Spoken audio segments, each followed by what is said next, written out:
Renting is not throwing money away, and the math that proves it is the math almost nobody bothers to show. Because the comparison everyone makes is broken before the first number even gets written down. A renter looks at a rent payment, then looks at a mortgage payment, and assumes one disappears while the other builds wealth. But in the first year of a typical mortgage, only a thin sliver of that payment ever becomes equity. So the rest of it must be going somewhere useful, right? But interest, property tax, insurance, and repairs vanish exactly the way rent vanishes, and they keep vanishing for decades. Then appreciation is supposed to rescue the whole thing at the finish line. But selling a house costs real money, often enough to erase 2 or 3 years of price growth in a single afternoon. So maybe renting quietly wins every single time, and millions of homeowners have been fooled. But that is wrong too, because there is a specific point where the owner pulls ahead and never hands the lead back. Finding that point is the entire game. Welcome to Mr. Money Boss, where the numbers get to speak before the slogans do. Every figure in this video comes with its assumptions stated out loud, because that is the part the slogan always skips. Start with the phrase itself. Throwing money away only means something if rent is the only payment that disappears without a trace. So the honest way to compare housing is to sort every dollar into 2 piles. Pile 1 is money that comes back to you, like loan principal and price appreciation. Pile 2 is money that is gone the second it leaves the account, and it is never coming home. Rent is 100% pile 2, which is exactly why it feels so bad to pay.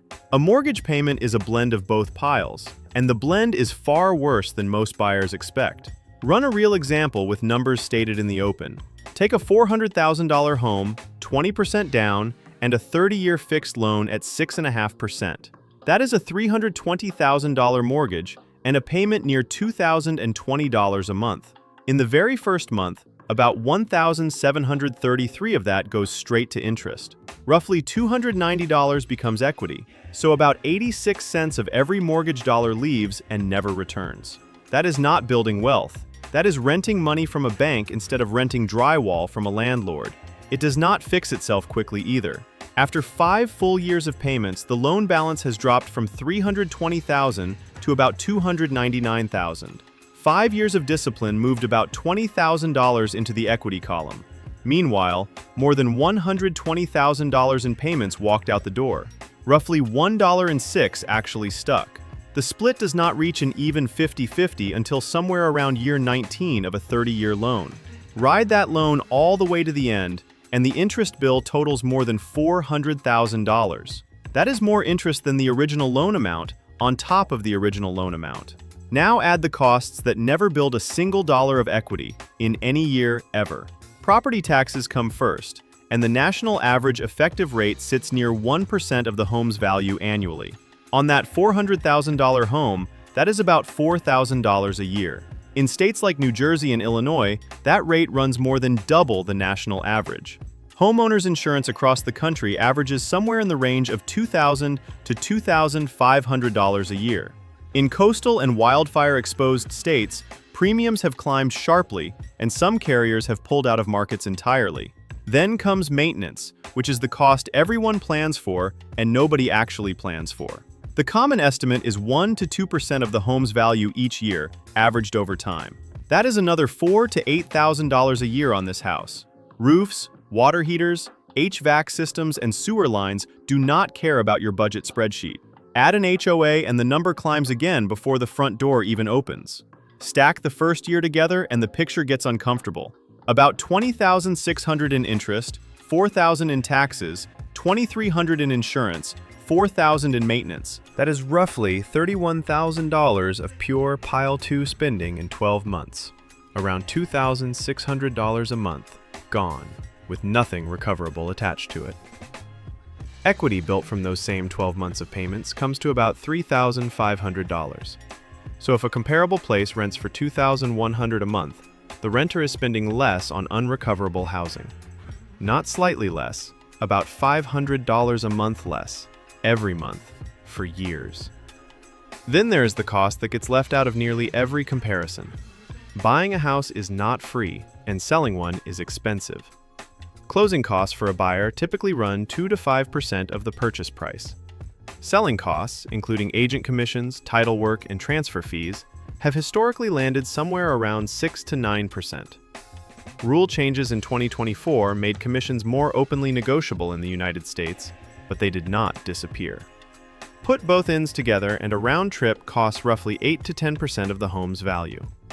At 4% annual appreciation, that friction alone eats 2 to 3 years of price growth. Therefore, a house bought and sold inside 5 years often loses to renting no matter how good the neighborhood looked. And plenty of owners move sooner than they planned because jobs change, families change, and relationships change. Here is where the opportunity cost finally shows up. The renter did not spend the down payment. $80,000 down, plus about $10,000 in closing costs, is $90,000 still available to invest. Assume that money goes into a broad index fund earning 7% a year, which sits below the long-run stock market average. Assume the $500 to $800 monthly gap also gets invested, every month, without fail. After 10 years, the invested lump sum grows to roughly $177,000. The monthly contributions add roughly $138,000 more. Total portfolio, about $315,000. Now check the homeowner on the same clock. At 4% annual appreciation, that $400,000 house is worth about $592,000. The remaining mortgage balance is about $271,000. That is roughly $321,000 in equity, which looks like a clean win. But selling costs of 7% take about $41,000 off the top. Net position, close to $280,000. Under these assumptions, at year 10, the renter is ahead by roughly $35,000. But be honest about what happens next, because this is where the story turns. The mortgage payment is frozen for 30 years while rent keeps climbing with inflation. Therefore, the owner's advantage grows quietly, year after year, without any extra effort. Leverage compounds on the full value of the house, not just on the cash that was put down. Eventually, the loan gets paid off, and the housing cost drops to taxes, insurance, and upkeep. That crossover moment is what people mean when they say break-even horizon.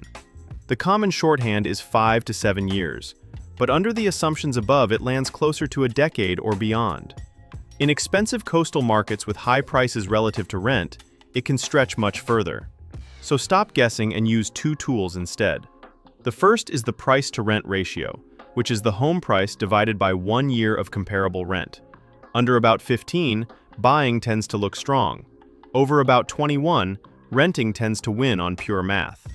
The second tool is the 5% rule, and it is the fastest gut check available.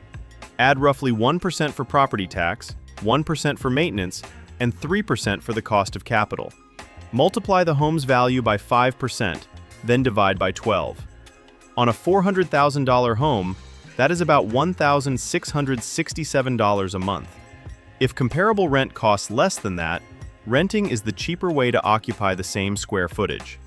These are rules of thumb, not laws, so adjust them for your interest rate and your market. Two more myths deserve a quick burial. The mortgage interest deduction is the one people cling to hardest. But after the standard deduction was raised for the 2018 tax year, only around 1 in 10 American filers itemizes at all. If you take the standard deduction, your mortgage interest gives you exactly zero tax benefit. The second myth is that renting comes with no financial upside. Owners do get two real advantages worth naming honestly. They pay no tax on the value of living in a home they own, and when they sell, they can exclude up to $250,000 in gains, or $500,000 for a married couple if they lived there 2 of the last 5 years. So here's the honest list of when buying genuinely wins. When you are confident you will stay put for 10 years or more. When the price-to-rent ratio in your market is low rather than stretched. When you buy well under your maximum approval amount on a fixed-rate loan. When you value control, stability, and never getting a lease non-renewal email again. When retirement is the goal, because a paid-off house cuts housing costs exactly when income drops. And when you know yourself well enough to admit the invested difference would never actually get invested.